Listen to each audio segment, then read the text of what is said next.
Hey everyone, today we're going to be making some grain spawn jars, just like this one. So you got your filter here for your air exchange. We have our self-healing injection port, and really the whole thing's pretty simple and doesn't require too much. So you'll need a mason jar. I'm a big fan of the wide mouth ones. It allows you to get your grain spawn in and out pretty easy. You're going to need this ultra red gasket maker. This just a paste, and we have our Micropore tape here as well. In addition, we'll have just a normal hole punch. This is $2 from Target, so nothing special, and a wet paper towel. So first step, we'll take our lid off here and we'll punch a couple holes.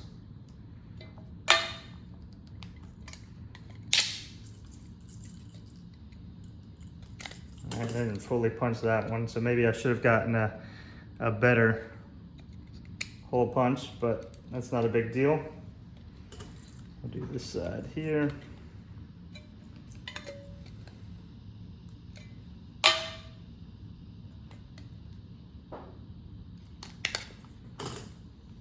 Get the same issue.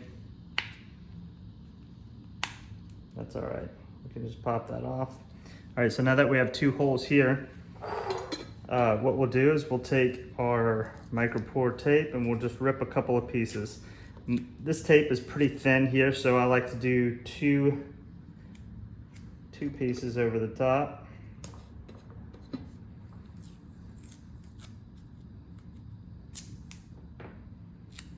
Just like that.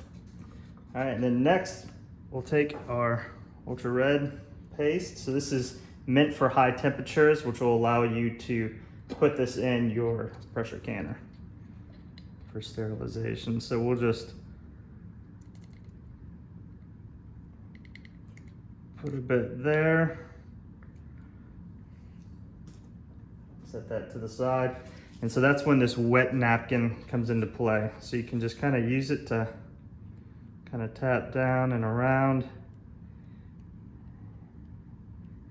And we'll make our port just like this. So you can kind of shape it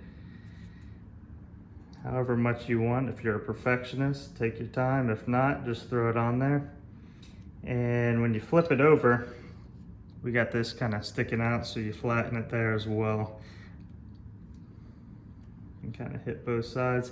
What I like to do last is kind of tap this just a little bit. And you'll see, I don't know if you can kind of see it too well, but you'll see the outline of where that hole is. That way when you come to inject, it'll be a little bit easier. So after that, you have your complete jar. Takes about an hour to dry, but then it says it takes about 24 hours to cure. So I wouldn't use this for about 24 hours, but after that, you're good to go. So hope this video helps you out. Do me a favor, hit the like, hit the subscribe button.